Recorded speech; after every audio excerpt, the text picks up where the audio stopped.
ज्योत्सना जी और उनके पति जीवन की सारी जिम्मेदारियां पूरी कर चुके थे। पैसे की कोई कमी नहीं थी, तो घूमना फिरना भी लगा रहता था। अरे बेटी के घर जाकर तो मजा ही आ गया, लेकिन विदेश से अच्छा तो देश ही लगता है। अब मन को चैन मिला। अरे लेकिन वहां की औरतें देखिए, कितनी फिट, स्मार्ट और चमकती हुई। आदत से तो बाज नहीं आओगे आप। अरे मजाक कर रहा हूँ यार। अच्छा मैं जरा बाजार होकर आता हूँ। पति बाजार जाता है, जहां उसे एक अजीब सी दुकान दिखाई देती है। अरे ये क्या बात हुई? अंदर आओ 50 के, बाहर निकलो 40 के। हम आपकी 10 साल उम्र कम करते हैं। अरे ऐसा क्या करते हैं भला? जरा अंदर जाकर ही देख लेता हूँ। अंदर एक सुंदर सी लड़की खड़ी होती है। सुंदरी जी, ये क्या दुकान है? जरा जादू हम पर भी तो चला दीजिए। यस सर, आपको हमारी एग्जीक्यूटिव एक डेमो के लिए अंदर ले जाएगी। आप अंदर जाएंगी तो आप खुद ब खुद समझ जाएंगी। पति अंदर जाता है, जहां सेल्स गर्ल मिलकर पति को नकली बाल, नकली दांत, रंग बिरंगी कपड़े के साथ रंगीन चश्मा लगा देती है। देखिए, अब खुद को शीशे पे देखिए और बताइए सर। हाय दयो, ऐसे तो मैं किसी हीरो से कम नहीं लग रहा। दे दो, सारा सामान पैक कर दो। पति खुशी खुशी वहां से निकल जाता है। घर आकर वो सारा सामान छुपा देता है। फिर अगली शाम। सुनो, मैं वॉक पर जा रहा हूँ। इस वक्त? अरे नाती पोतों को वीडियो कॉल करके बात तो कर लो। अब हाँ, आकर करता हूँ ना, पक्का पक्का। पति बाहर जाकर सारा मेकअप करता है और मार्केट में घूमता है, जहां उसे एक स्मार्ट सी महिला दिखती है। क्या आपको मुझसे कोई काम है? नहीं नहीं, आप तो बहुत हैंडसम हैं। थैंक्स। वैसे आप भी कम नहीं है। वैसे क्या उम्र होगी आपकी? लगता कितने का हूँ? 40 के तो पूरे लगते हैं। अब क्या था, 50 साल के पति को कोई 40 का बोल दी तो। वैसे तो कम का हूँ, लेकिन टेंशन के कारण थोड़ा उम्र में बड़ा देखने लगा हूँ। ओह सच्ची? आप 40 के पूरे नहीं हो? अरे छोड़िए ना, चलिए मैं आपको कॉफी पिलाता हूँ। यहाँ की कॉफी काफी शानदार होती है। दोनों में दोस्ती हो जाती है और फिर चल पड़ता है सिलसिला रोज रोज के घूमने फिरने और मजे करने का। अब सारा दिन पतिदेव फोन पर। अरे नाश्ता तो कर लीजिए, क्या सारा दिन फोन पर लगे रहते हैं? अरे यार, जरूरी काम कर रहा हूँ मैं। रिटायर हो, पेंशन मिलती है, कोई काम नहीं है, फिर कौन सा जरूरी काम आन पड़ा आजकल? अरे एक प्रोजेक्ट के सोशल नेटवर्किंग का काम है, उसी पर काम कर रहा हूँ। ठीक है, चलो अब नाश्ता कर लो, देर हो रही है। पति अपना नकली सारा सामान बिस्तर के पास छुपा कर सोता, सुबह चुपके से पहनकर बाहर जाता और घर आने पर उतार देता। एक दिन पड़ोसन कहती है, अरे ज्योत्सना बहन, तुम लोगों के घर कोई हैंडसम सा आदमी रहने आया है क्या? अरे कहाँ यार, मैं और ये दो ही तो लोग हैं घर में। हैंडसम सी शक्ल देखे तो मुझे भी जमाना हो गया है।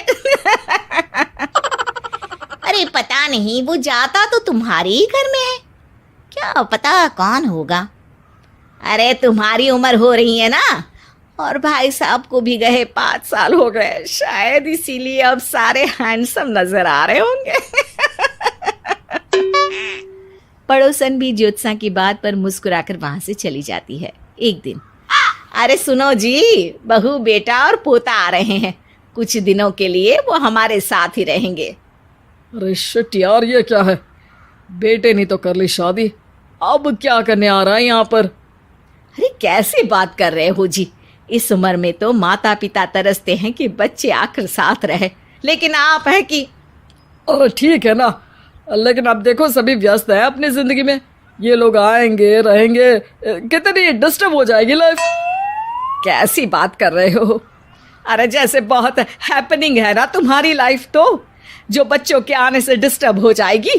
अरे दिन काटने मुश्किल होते हैं, बच्चे आ जाएंगे तो थोड़ा दिन रात पता तो चलेगा।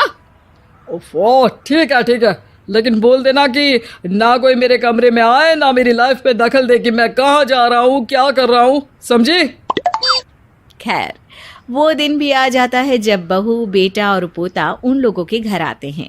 एक दिन, माँ जी, आज मेड नहीं आई है तो मैं आप लोगों के कमरे में झाड़ू लगा देती हूँ। अरे नहीं बहू, वो तेरे पापा को ना पसंद नहीं है कि कोई उनके कमरे में जाए। तू छोड़ ना, मैं खुद ही लगा दूंगी।